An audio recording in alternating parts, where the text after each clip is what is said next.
পূর্ব বর্ধমানের শক্তিগড়ের আদিবাসী পড়ুয়ার এবং আরজিকর হাসপাতালের মহিলা চিকিৎসকের অস্বাভাবিক মৃত্যুর ঘটনায় দোষীদের উপযুক্ত শাস্তির দাবিতে পথে নামল ভারত জাকাত মাঝি পরগনা মহল।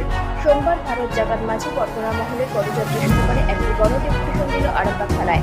উল্লেখ্য, পূর্ব বর্ধমান জেলার বাসিন্দা শক্তিগড় থানার অন্তর্গত লান্ডন ছাপ্পানতলা আদিবাসী সাঁওতাল সম্প্রদায়ের বিশ্ববিদ্যালয়ে পাঠরত পড়ুয়া ও আরজিকর মেডিকেল কলেজের মহিলা ডাক্তারের নৃশংসভাবে হত্যার প্রতিবাদে পশ্চিমবঙ্গের সমস্ত থানায় গণডেপুটেশনের ডাক দিয়েছিল ভারত জাকাত মাঝি পরগনা বনদ BJMPM আরামবাগ মহকুমার পক্ষ থেকে মাঝি বাবা, মাঝি হপন, পরগনা বাবা সমস্ত সংগঠনগুলিকে একই দিনের ডেপুটেশনে অংশগ্রহণ করে। একটি পদযাত্রা সহকারে কর্মশ্রী মোড় থেকে বাস স্ট্যান্ড হয়ে আরামবাগ থানার কাছে গিয়ে শেষ হয়। 24 আওয়ার্স আরামবাগের রিপোর্ট।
সেখানে একটা সম্প্রদায়ের মানুষের যে বোন যে নির্যাতিত হয়েছে, তাকে পাশবিক অত্যাচার করে তাকে মেরে ফেলা হয়েছে, এটার বিরুদ্ধে যেরকম সমাজের সুশীল সমাজ প্রত্যেককে প্রতিবাদে গর্জে উঠছে, আমাদের সেই সুশীল সমাজের কাছে এই বার্তাই আমরা পৌঁছে দিতে চাই যে আদিবাসী তরুণী সেও ঠিক একইভাবে স্বাধীনতার আগের দিন 14ই আগস্ট, যেদিন আমাদের সারা পশ্চিমবাংলায় মেয়েরা রাত দখলের অভিযানে নেমেছিল, সেদিন নৃশংসভাবে বাড়ির পাশে খুন হয়।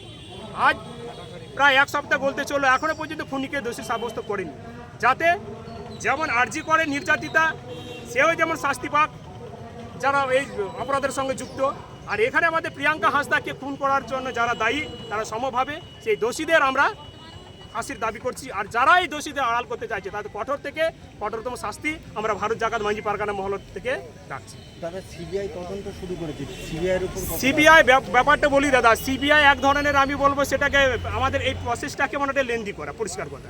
সিবিআই কি করবে না করবে সেটা হচ্ছে পরের কথা, আমাদের জনজাগরণ ঘটাতে হবে। এই জনজাগরণ যদি না ঘটে সিবিআই কিছু করবে না, আর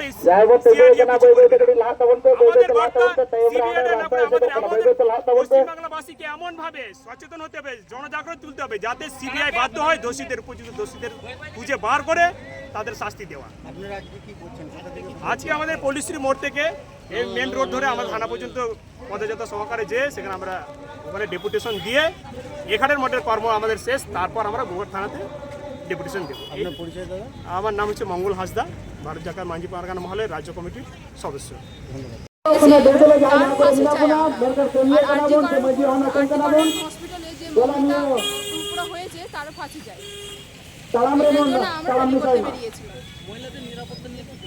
হ্যাঁ, এই যে আমরা সত্যি নিরাপদে আছি, যে আমরা একটা কোথাও গেলে একটা নিরাপত্তা ফিল করতে পারি, এর মধ্যে আমরা নেই। আমরা নিরাপত্তার জন্য যাতে আমরা থাকতে পারি সেটা আমরা র্যালি করতে চাই। এই যে চারিদিকে যে ঘটনাগুলো ঘটছে, চারিদিকে মানে যা ঘটছে সেটা নিয়ে মানে প্রশাসন যেভাবে মানে সব কিছু ধামা চাপার চেষ্টা করছে, সেটাই বলছি যাতে করতে পারি। প্রভাতী